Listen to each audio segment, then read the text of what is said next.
오늘 우리에게 주신 하나님의 말씀은 누가복음 7장 36절에서 50절 말씀까지입니다. 누가복음 7장 36절에서 50절 말씀입니다. 우리 같이 교도가도록 하겠습니다. 제가 먼저 읽겠습니다. 한 바리새인이 예수께 자기와 함께 잡수시기를 청하니 이에 바리새인의 집에 들어가 앉으셨을 때에 예수께서 바리새인의 집에 앉아 계심을 알고 향유 담은 컵을 가지고 와서 예수의 뒤로 그 발 곁에 서서 울며 눈물로 그 발을 적시고 자기 머리털로 닦고 그 발에 입 맞추고 향유를 부으니 예수께서 바리새인이 이것을 보고 마음에 이르되 이 사람이 만일 선지자라면 자기를 만지는 이 여자가 누구며 어떠한 자 곧 죄인인 줄 알았으리라 하거늘. 예수께서 대답하여 이르시되 시몬아 내가 내게 이를 말이 있다 하시니 그가 이르되 선생님 말씀하소서. 이르시되 빚 주는 사람에게 빚진 자가 둘이 있어 하나는 500데나리온을 졌고 하나는 50데나리온을 졌는데 갚을 것이 없으므로 둘 다 탕감하여 주었으니 둘 중에 누가 그를 더 사랑하겠느냐. 시몬이 대답하여 이르되 내 생각에는 많은 탕감을 받은 자입니다. 이르시되 내 판단님보다 하시고 그 여자를 돌아보시며 시몬에게 이르시되 이 여자를 보느냐. 내가 내 집에 들어올 때 너는 내게 발 씻을 물도 주지 아니하였으되 이 여자는 눈물로 내 발을 적시고 그 머리털로 닦았으며 너는 내게 일만 주지 아니하였으되 그는 내가 들어올 때부터 내 발에 물주지를 주지 아니하였으며 너는 내 머리에 감난유도 붓지 아니하였으되 그는 향유를 내 발에 부었느니라. 이러므로 내가 내게 말하노니 그의 만진 자가 사라졌도다. 이는 그의 사랑함이 아니라 사함을 받은 일이 적은 자는 그의 사랑하느니라. 이 여자에게 이르시되 내 제사함을 받았느니라 하시니 함께 앉아 있는 자들이 서로 말하되 이가 우리에게 죄를 사하는가. 같이 읽겠습니다. 예수께서 여자에게 이르시되 내 믿음이 너를 구원하였으니 평안히 가라 하시니라. 아멘. 네, 오늘 오신 여러분들 환영하고 축복합니다. 오늘 또 하나님께서 말씀을 통하여서 우리에게 큰 은혜를 줄 줄 믿습니다. 사랑하는 우리 성도 여러분, 오늘 우리는 대조적인 두 인물이 한 자리에서 예수님을 대면하는 장면을 목격하게 됩니다. 한 명은 사회적 지위와 종교적 지식을 갖춘 바리새인 시몬이고 다른 한 명은 이름조차 기록되지 않는 죄인인 한 여자입니다. 여러분, 바리새인 시몬은 예수님을 자기 집 식사 자리에 초대했습니다. 당시 바리새인들이 예수님을 적대시했던 분위기를 생각하면 지금 이 시몬의 초대는 굉장히 이례적이고 또 이 사람은 분명히 확고한 자기 주장이 있었던 그런 사람이었던 것 같아요. 그는 예수님이라는 이 인물에 대해서 분명한 관심이 있었습니다. 그러나 여러분, 그의 관심은, 이 시몬의 관심은 예수님을 향한 존경심이나 그리고 신앙에서 비롯된 것이 아니었습니다. 그는 당시 손님에게 마땅히 행해야 할 발 씻을 물조차 내어주지 않았고 또 입맞춤의 인사, 당시 유대인들은 입맞춤으로 인사를 했거든요. 입맞춤의 인사도 하지 않았고 또 중요한 손님은 향유를 부어줬는데 향유를 붓는 예의도 갖추지 않았습니다. 시몬에게 예수님은 그저 관찰의 대상이었고 호기심의 대상이었고 탐구의 대상일 뿐이었습니다. 반면 그 식사 자리에 불쑥 나타난 이 여인은 달랐습니다. 그녀는 사람들에게 손가락질 받는 죄인이었지만 주님의 발 곁에서 울며 눈물로 그 발을 적시고 머리털로 닦으며 향유를 부었습니다. 시몬이 예수님을 선생님이라 부르며 지적으로 그 예수님을 분석하려고 했을 때 이 여인은 주님 앞에 엎드려 온몸으로 경배하였습니다. 그래서 오늘 우리는 이 두 사람의 차이, 이 시몬과 이 여인, 이 두 사람의 차이를 통하여서 우리가 하나님을 어떠한 자세로 대해야 하는지, 그리고 참된 신앙의 본질이 무엇인지를 깊이 깨닫고 묵상하는 이 시간 될 수 있기를 바랍니다. 첫 번째, 하나님은 탐구의 대상이 아니라 어떤 대상이다? 경배의 대상입니다. 여러분 오늘 본문 36절 같이 읽을까요? 같이 읽습니다. 시작. 한 바리새인이 예수께 자기와 함께 잡수시기를 청하니 이에 바리새인의 집에 들어가 앉으셨을 때, 여러분 본문에서 바리새인 시몬은 예수님을 자기 집에 초대했습니다. 겉으로 보면 그는 주님께 큰 관심 있는 사람처럼 보입니다. 그러나 그는 예수님을 부를 때 뭐라고 어떤 호칭을 사용했냐면 선생님, 디다스칼로스, 선생님이라는 호칭을 썼습니다. 예수님에 대해서 어떤 호칭을 썼어요? 선생님. 헬라어로 디다스칼로스라 그래요. 40절 말씀 보십시오. 시작. 예수께서 대답하여 이르시되 시몬아 내가 내게 이를 말이 있다 하시니 그가 이르되 선생님 말씀하소서. 예수님 뭐라고 부르고 있죠? 선생님이라고 부르고 있습니다. 이 말은 당시 랍비들에게 흔히 사용했던 존칭이었습니다. 존중은 담겨 있지만 예수님을 하나님의 아들이요 구원자이신 주님으로 고백하는 그런 말은 아니었다라는 거예요. 반면에 복음서에서 예수님을 진정으로 만난 사람들은 다른 고백을 했습니다. 다른 호칭으로 다른 고백을 했습니다. 여러분 어보였던 베드로, 눈을 뜬 소경, 심지어 이방 여인들까지 예수님을 만났을 때 뭐라고 불렀습니까? 주여라고 불렀습니다. 퀴리오스, 주여. 여러분 주님이라는 고백은 단순한 존칭이 아니라 그분 앞에 나 자신을 내려놓는 신앙의 고백이며 경배의 언어입니다. 왜냐하면 이 주여, 이 퀴리오스라는 단어는 당시 황제에게 특별히 쓰는 칭호였거든요. 그래서 이 주님이란 말 속에는 나는 종입니다. 나는 주님의 종입니다. 예수님이 나의 삶의 주인이십니다. 라는 고백이 담겨 있습니다. 우리 한번 이 고백의 의미를 가지고 한번 고백해 볼까요? 주님, 시작. 주님. 주님. 그런데 오늘 우리들도 이 시몬처럼 사실 비슷한 실수를 할 수 있습니다. 우리는 때때로 하나님을 경배의 대상이 아니라 연구의 대상으로 대할 때가 있습니다. 성경을 읽고 공부하는 것은 매우 귀한 일이죠. 그래서 저희 교회는 매일 월요일부터 토요일까지 10시에 하루 한 장 성경 정도, 제가 6분 정도 짧게 설교로 이렇게 유튜브로 올라가잖아요. 그렇게 말씀을 읽고 또 잠깐 설교를 듣고 또 말씀 읽는 거 굉장히 귀한 일입니다. 그러나 우리가 이렇게 성경을 읽고 묵상하는 그 목적이 하나님을 더 사랑하기 위함이 아니라 단지 성경이 궁금해서 지적 호기심이나 또 지식의 축적에 머문다면 우리는 오늘 본문의 시몬과 크게 다르지 않습니다. 성경을 읽지만 그러면 하나님을 만나지 못합니다. 만나지 못하고 말씀을 분석은 하지만 마음은 변화되지 않는 일이 일어날 수 있어요. 여러분, 우리가 매일 한 장 성경을 읽고 성경의 지식이 저는 우리 성도들이 깊어지면 깊어질수록 오히려 하나님 앞에 더 겸손해질 수 있기를 바랍니다. 오히려 하나님을 더 사랑할 수 있기를 바랍니다.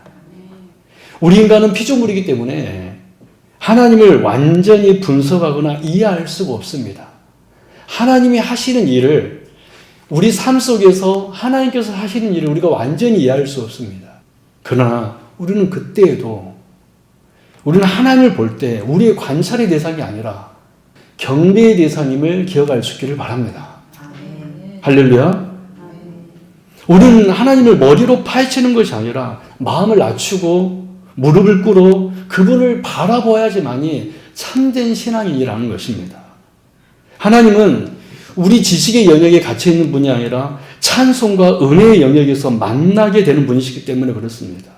그럼 우리 사랑하는 성도 여러분, 우리는 매일 성경을 펼칠 때마다 이렇게 고백해야 됩니다. 따라해 볼까요? 주님, 제가 주님의 종입니다. 말씀해 주옵소서. 바로 이 고백이 있을 때 말씀은 단순한 지식이 아니라 생명이 될 것입니다. 여러분, 시몬은 예수님을 호기심의 대상으로 보았습니다. 여러분, 우리 하나님은요, 우리 예수님은요, 관찰의 대상이 아니라 경배의 대상임을 믿으시기를 바랍니다. 그러므로 참된 신앙은 지식이 많아지는 것에서 끝나지 않습니다. 참된 신앙은 경배가 회복되는 신앙, 할렐루야. 하나님께 경배하는 신앙이 참된 신앙임을 여러분 알고, 그러면 우리는 예배 자리에 설 때라든지 말씀을 읽을 때라든지 늘 주님을 경배하는 사람이 될 수 있는 여러분들 될 수 있기를 주님 이름으로 축원합니다. 하나님께서는 그 사람을 만나 주실 거예요. 두 번째, 우리가 첫 번째 주제로 우리가 이 시몬과 이 여인을 통하여서 깨닫게 되는 첫 번째 영적 은혜는 하나님은 관찰의 대상이 아니라 어떤 대상이다? 경배의 대상이다. 라는 것을 알았고, 두 번째 주제, 그럼 어떻게 우리가 하나님을 경배할 수 있는가? 내가 죄인이라는 인식이 하나님을 경배하게 만듭니다. 내가 죄인이라는 인식이 그 인식 속에서 주님을 바라볼 때 우리는 그 주님을 어떻게 하게 돼요? 경배하게 된다라는 거예요. 자신이 죄인임을 아는 사람만이 주님의 이름을 부를 때 찬송이 될 줄로 믿습니다. 여러분 38절 말씀 읽을까요? 시작. 예수의 뒤로 그 발 곁에 서서 울며 눈물로 그 발을 적시고 자기 머리털로 닦고 그 발에 입맞추고 향유를 부으니. 여러분 오늘 본문에서 시몬과 여인의 가장 큰 차이는 바로 여기에 있습니다. 이 여인은 예수님의 발 곁에서 계속 눈물을 흘리고 있었습니다. 그녀의 눈물은 단순한 감정의 눈물이 아니었습니다. 그것은 거룩하신 하나님 앞에 서게 되었을 때, 주님, 거룩하신 하나님 앞에 서게 되었을 때 자신의 죄와 추함을 깨닫고 흘리는 회개의 눈물이었습니다. 그녀는 예수님께 어떤 지식적인 답을 얻기 위하여서 지금 이 바리새인 시몬의 집에 불쑥 찾아온 것이 아닙니다. 심지어 그녀는 선생님, 제 인생의 문제를 해결해 주십시오 라고 말하려고 온 것도 아니었습니다. 그녀의 마음에는 단 하나의 고백만 있었습니다. 주여 나를 불쌍히 여기소서. 그래서 그녀는 예수님의 발 곁에서 울 수밖에 없었습니다. 여러분 상상해 보십시오. 생각해 보십시오. 내가 지금 밥을 먹고 있는데 어떤 한 사람이 찾아와서 내 발 밑에 무릎 꿇고 눈물을 흘리고 있다고 생각해 보십시오. 여러분 상상이 되십니까?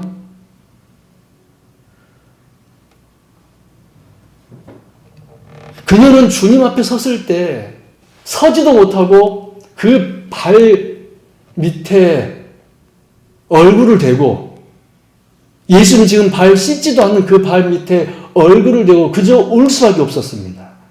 왜 그랬을까요? 자신이 죄인임을 알았기 때문에 그렇습니다. 하나님이신 주님 앞에 나아올 때 자신이 어떤 존재인지를 철저하게 깨달았기 때문에 그녀는 그저 울 수밖에 없었고 겸손히 엎드릴 수 있었던 것입니다. 그러나 오늘 본문 시몬에게는 이런 마음이 하나도 없었습니다. 그는 예수님을 집에 초대는 했지만 자신이 하나님 앞에 선 죄인이라는 의식이 없었습니다. 이렇게 사람은 자기 죄를 깨닫지 못하면요, 내가 죄인이라는 사실을 인식하지 못하면요, 하나님 앞에서도 교만해집니다. 하나님을 두려워하기보다 오히려 하나님을 판단하려고 해요. 여러분 시몬이 속으로 어떻게 판단했는가 보실래요? 39절 같이 읽습니다. 시작. 예수를 청한 바리새인이 그것을 보고 마음에 이르되 이 사람이 만일 선지자라면 자기를 만지는 이 여자가 누구며 어떠한 자 곧 죄인인 줄을 알았으리라 하거늘. 그렇습니다. 주님을 판단하고 있습니다. 그는 주님 앞에 있으면서도 자신을 돌아보지 않았습니다. 거룩하신 하나님 앞에 서 있다는 사실을 깨닫지 못했기 때문에 그렇습니다. 만약 시몬이 지금 자기와 함께 식사하고 있는 분이 그 예수님이 하나님의 아들이요 거룩하신 분이라는 사실을 알았다면, 그리고 자신이 그 앞에서 심판받아 마땅한 죄인이라는 사실을 깨달았다면 그는 그렇게 태연하게 앉아 있을 수도 없었을 것이고, 또 속으로 예수님을 정죄하지도 않았을 것이고, 또 예수님께서 문지방이 넘어올 때부터 그는 떨며 예수님의 발 앞에 엎드렸을 것입니다. 우리는 흔히 여러분 코람데오라는 말을 자주 사용합니다. 코람데오라는 말 여러분 무슨 뜻이죠? 하나님 앞에서. 코람데오라는 말을 자주 사용합니다. 그러나 이 말의 진짜 의미는 단순히 하나님을 의식하며 산다는 정도가 아닙니다. 아, 하나님이 계셔라는 정도의 의미가 아닙니다. 거룩하신 하나님 앞에서 내가 발가벗겨진 죄인이라는 사실을 깨닫는 것이, 내가 철저히 죄인이라고 깨닫는 것이 바로 코람데오의 본래 의미입니다. 만약 우리가 하나님을 생각하면서, 우리가 하나님의 이름을 부르면서, 예수의 이름을 부르면서 나 자신의 죄를 떠올리지 않는다면 하나님은 어느새 우리에게 선물을 주는, 성탄절날 선물을 주는 누구와 같을까요? 산타클로스 같을 것이고, 우리의 인생 상담을 해주는, 조언해주는 그런 상담사 정도밖에 안 될 것입니다. 우리가 어떤 문제 있을 때 우리 문제를 해결해주는 힘 있는 권력자 정도밖에 안 되는 거예요. 그러나 성경이 말하는 하나님은 그런 분이 아닙니다. 우리 하나님은 거룩하신 분이십니다. 할렐루야. 우리 하나님은 두려우신 분이십니다. 그래서 코람데오 신앙은 어떤 신앙이냐면 하나님을 인식하는 정도의 신앙을 넘어서 내가 죄인임을 철저히 알고 깨닫는 사람. 그러면 내가 죄인이라고 알고 하나님 이름을 부르면 오늘 하나님 이름을 어떻게 부를까요? 경외하면서 부를 줄로 믿습니다. 여러분, 누가 하나님을 경배할 수 있을까요? 내가 죄인임을 철저하게 인식하는 사람. 그 사람이 오늘 본문의 이 여인처럼 주님의 발 앞에 엎드려 울며 그 발을 자신의 머리털로 닦고 그 발에 향유를 부을 수 있는 줄로 믿습니다. 여러분, 종교개혁자 마틴 루터는 이렇게 말했습니다. 한번 읽어볼까요? 시작. 신학자가 된다는 것은 지적인 연구로 되는 것이 아니라 말씀 앞에서 정죄받고 죽는 경험을 통해 이루어진다. 여러분, 진짜 신학자는 루터가 어떤 사람이라고 그랬어요? 성경을 연구하는 사람이 아니라 어떤 사람이라고 그랬습니까? 말씀 앞에서 정죄받고, 즉 하나님의 말씀 앞에서 자신의 죄를 깨닫고 무너질 때, 그때 비로소 하나님이 어떤 분이신지를 아는 진짜 신학자라는 거예요. 그러므로 우리가 나의 죄의 깊이를 깨달으면 깨달을수록 하나님은 오히려 우리에게 더 크고, 할렐루야, 더 거룩한 불운으로 다가오실 줄로 믿습니다. 그때 비로소 우리는요, 하나님을 경배하게 돼요. 왜 우리는 하나님께 온전한 예배를 드릴 수 없는가? 왜 우리는 예배를 참석하는데 가슴이 뜨겁지가 않는가? 왜 내가 주님의 이름을 부르는데 뜨거움이 없는가? 단 한 가지입니다. 내가 죄인이라는 인식이 없기 때문에 그래요. 우리 사랑하는 성도 여러분, 그러므로 우리는 스스로에게 물어봐야 돼요. 나는 하나님 앞에 설 때, 나는 오늘 매주 이렇게 매 예배 시간 하나님 앞에 나올 때 내가 죄인이라는 마음으로 지금 서고 있는가? 여러분, 진정한 신앙의 출발점은요, 자신의 죄를 아는 것입니다. 내가 죄인이라는 사실을 깨달을 때 우리는 자연스럽게 하나님을 경외하게 되고, 할렐루야, 동시에 하나님의 은혜를 더욱 깊이 붙들게 되는 것입니다. 하나님 나를 불쌍히 여기소서, 나와 함께하여 주옵소서. 이 여인처럼 이렇게 행동하지 않을까요? 이 여인은 죄인이었습니다. 자신이 정말로 죄인임을 알고 있던 여인이었습니다. 그가 무슨 죄를 저질렀는지는 정확히 알 수는 없지만 동네에서 소문난 여인이었던 것 같아요. 그러므로 여러분, 저는 여기 계신 모든 성도님들이 매주 매 예배 시간 예배 나올 때 시몬처럼 당당하게 앉아있는 사람들이 아니라 이 여인처럼 주님 발 앞에 엎드리는 사람 될 수 있기를 바랍니다. 여러분들 이 자리에 지금 편안히 앉아있지만 정말 예배 드릴 때 하나님 저는 이 자리에 앉을 수 있는 자격도 없습니다라고 그런 마음으로 저는 우리 성도들이 예배 드렸으면 좋겠어요. 그래서 옛날에 한참 제가 이렇게 사역했을 때 우리 성도님들이 우리 합심으로 기도합시다 하면 어떤 분들은 의자에 앉기가 너무 민망해서 이 땅바닥에 앉아서 무릎 꿇고 기도하는 분들이 많았어요. 왜 그랬냐면 나는 이 의자에 앉아있을 조차 자격조차 없다고 생각한 거예요.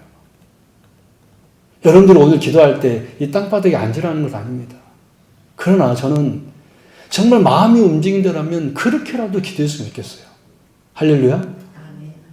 진짜 내가 죄인임을 인정해야지만이 그 죄인이라는 인식 속에서 우리는 하나님을 경배하게 될 줄을 믿습니다. 마지막 세 번째로 하나님을 경배하는 자에게는 평안이 주어집니다. 우리는 첫 번째 주제로 하나님이 경배의 대상을 알았습니다. 우리 주님이 관찰의 대상이 아니라 어떤 대상이다? 경배의 대상이다. 그럼 어떤 사람이 주님께 경배할 수 있다고 그랬죠? 내가 죄인임을 인식하는 사람. 세 번째 놀랍게도 내가 죄인임을 인식하여서 하나님을 경배하는 자에게는 하나님께서 우리에게 뭘 주시냐면 평안을 주십니다. 할렐루야. 여러분 47절 48절 읽어볼까요? 시작. 이러므로 내가 내게 말하노니 그는 많은 죄가 사여졌도다. 이는 그의 사랑함이 많음이라. 그분을 언제할까요? 이는 그의 사랑함이 많음이라. 그래서 읽겠습니다. 시작. 사함을 받은 일이 적은 자는 적게 사랑하느니라. 이에 여자에게 이르시되 내 죄사함을 받았느니라 하시니. 아멘. 여러분 하나님은 우리가 얼마나 큰 죄를 지었느냐를 먼저 보시는 분이 아닙니다. 우리가 얼마나 진심으로 주님을 사랑하고 경배하느냐를 보시는 분이십니다. 여러분 믿습니까? 그래서 이 여인이 들은 말이 무엇이었습니까? 정말 예수님을 경배했던 이 여인이 들은 말 50절 시작. 예수께서 여자에게 이르시되 내 믿음이 너를 구원하였으니 평안히 가라 하시니라. 할렐루야. 여러분 이 여자가 얼마나 평안했을까요? 저는 이 평안을 여러분들이 다 경험할 수 있기를 바랍니다. 여러분 평안히 가라는 이 말씀은 단순한 위로의 말씀이 아니었습니다. 구원의 선언이었습니다. 네 믿음이 너를 구원하였으니 평안히 가라. 여러분 그런데 여러분 이 여인이 자기 집으로 돌아갔을 때 그녀의 환경이 당장 바뀌었을까요? 아마도 사람들의 시선과 손가락질은 여전히 존재했을 것입니다. 여러분 그녀의 삶의 형편도 크게 달라지지 않았을 거예요. 그러나 한 가지는 분명히 달라졌습니다. 그녀의 마음 안에 하나님이 주시는 평안이 자리 잡았습니다. 할렐루야. 하나님께 용서받았다는 확신, 주님께 받아들여졌다는 이 은혜의 확신이 그녀를 완전히 새로운 사람으로 만들었다는 거예요. 여러분 이것이 바로 복음이 주는 참 평안입니다. 여러분 세상이 주는 평안은요, 환경이 좋아질 때만 유지가 돼요. 전쟁이 그칠 때 평안이 유지됩니다. 그러나 하나님이 주신 평안은 환경을 초월합니다. 고난 속에서도 흔들리지 않는 평안, 그 고난 속에서도 흔들리지 않는 신앙, 사람들의 평가와 상황을 넘어서는 평안이 우리 주님께서 주시는 평안입니다. 여러분 우리가 예수 믿는다고 여러분 그 순간 여러분의 모든 상황이 바뀌던가요? 여러분 자녀 일이 다 잘 되고 여러분 마음에 있는 여러 가지 일들이 다 여러분 삶의 일들이 해결되던가요? 사랑하는 성도 여러분, 우리가 주님께 하는 경배는요, 참된 경배는 우리의 삶의 고통을 단번에 없애주는 마술이 아닙니다. 그러나 참된 경배는 우리의 고통 속에서도 무너지지 않는 하늘의 평안을 누리게 하는 능력이 있습니다. 할렐루야. 그러므로 날마다 저는 여기 계신 여러분들이 주님 앞에 겸손히 나아가 경배하는 삶을 살기 바랍니다. 늘 하나님 앞에 설 때, 늘 하나님의 이름을 부를 때 나는 죄인이라는 마음을 가져야 합니다. 늘 예배 자리에서 나 자신을 먼저 돌아보는 사람이 되어야 됩니다. 여러분, 하나님의 은혜 없이는 살 수 없는 존재임을 우리는 늘 기억해야 돼요. 그래서 매 예배 시간 하나님 앞에 나아갈 때 저는 이렇게 여러분들이 기도할 수 있기 바랍니다. 한번 따라 볼까요? 주님을 많이 사랑하게 하여 주옵소서. 주님의 은혜를 알게 하옵소서. 그러면 그때 우리 하나님께서요, 이 여인에게 하셨던 것처럼 우리에게도 이렇게 말씀하실 것입니다. 네 믿음이 너를 구원하였으니 평안히 가라. 이런 말씀 듣도록 하겠습니다. 우리 사랑하는 성도 여러분, 우리가 하나님을 잘 믿는다는 것은 신앙의 공식을 완전히 외워, 교리를 완전히 외워 그 지식이 쌓이는 것이 아닙니다. 오히려 날마다 주님 앞에 나를 낮추고 그분을 경배하는 사람이 되는 것이 하나님을 잘 믿는 것입니다.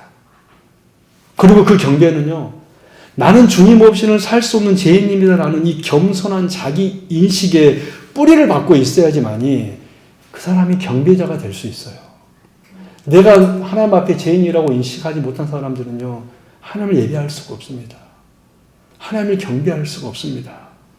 내가 꽤 괜찮은 사람이라고 생각하는 순간 여러분들 그때부터 하나님을 예배하지 못할 거예요. 그러나 이 여인처럼 눈물로 주님의 발을 적시며 경배의 자리로 나아간다라면, 자신이 죄인임을 고백하며 주님의 발 아래 엎드려 고백한다라면 하나님께서 우리에게 참 평안을 주실 줄로 믿습니다. 여러분, 저는 이 평안을 정말 누릴 수 있기를 바랍니다. 정말 주님의 평안 누리는 여기 계신 모든 주의 백성 될 수 있기를 주님의 이름으로 축원합니다. 기도하겠습니다. 하나님 아버지, 주 우리 교만을 용서하시고 주님의 발 아래에서 울었던 여인의 마음을 허락하여 주옵소서. 내가 얼마나 큰 죄인인지를 깨닫게 하시고 나를 용서하시는 주님의 은혜 앞에 온전히 경배드리게 하옵소서. 그래서 주님이 주시는 세상이 줄 수 없는 참 평안을 가지고 삶 속에 살아갈 때 우리 성도님들을 승리하며 기뻐하는 주의 백성들 다 되게 하여 주옵소서. 감사드리며 거룩하신 예수 그리스도 이름으로 간절히 기도드립나이다. 아멘.